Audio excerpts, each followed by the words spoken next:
ছেলেদের জীবন যতটা সহজ মনে হয়, বাস্তবতা ঠিক ততটাই কঠিন। সবার চোখে একটা ছেলে যতটা স্বাধীন, বাস্তবে একটা বয়সের পর সে ঠিক ততটাই পরাধীন। একটা ছেলেকে কখনোই দায়িত্ব শেখাতে হয় না। তার উপর ছেলেটা যদি হয় মধ্যবিত্ত, তাহলে তো শেখানোর আর কোনো কথাই আসে না।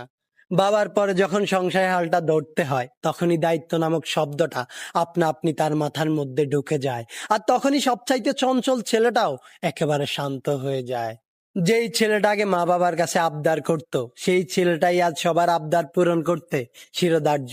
যেই ছেলেটাকে কোনো কিছু না পেলে রাগ করত, সেই ছেলেটাই আজ নিজের শখ বিসর্জন দিয়ে ছোট ভাই বোনের শখ পূরণ করতে ব্যস্ত। ছেলে মানুষ মানেই তাদেরকে পাষাণ মনে করা হয়। সত্যিই কি তাই, নাকি তাদেরকে পাষাণ হতে হয়? সত্যি বলতে ছেলে মানেই পাষাণ নয়, কষ্ট ছেলেদেরও হয়।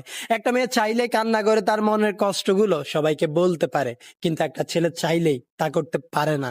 কেননা ছোটবেলা থেকেই ছেলেদেরকে শিখিয়ে দেওয়া হয়, তুমি ছেলে, কান্না তোমাকে মানায় না। আর এই একটি কথায় তাকে হাজারো কষ্ট বুকে চেপে নিয়ে হাসি মুখে প্রতিনিয়ত সবকিছু মেনে নিতে হয়। ছেলে হয়ে জন্ম নেওয়া যতটা সহজ, ছেলে হয়ে বেঁচে থাকাটা ঠিক ততটাই কঠিন। কেননা একটা ছেলেকে ফ্যামিলি, ক্যারিয়ার এবং নিজের ভালোবাসার মানুষটিকে হারানোর ভয়ের মতো হাজারো টেনশন, ডিপ্রেশন নিয়ে কাটাতে হয় তার প্রতিদিন।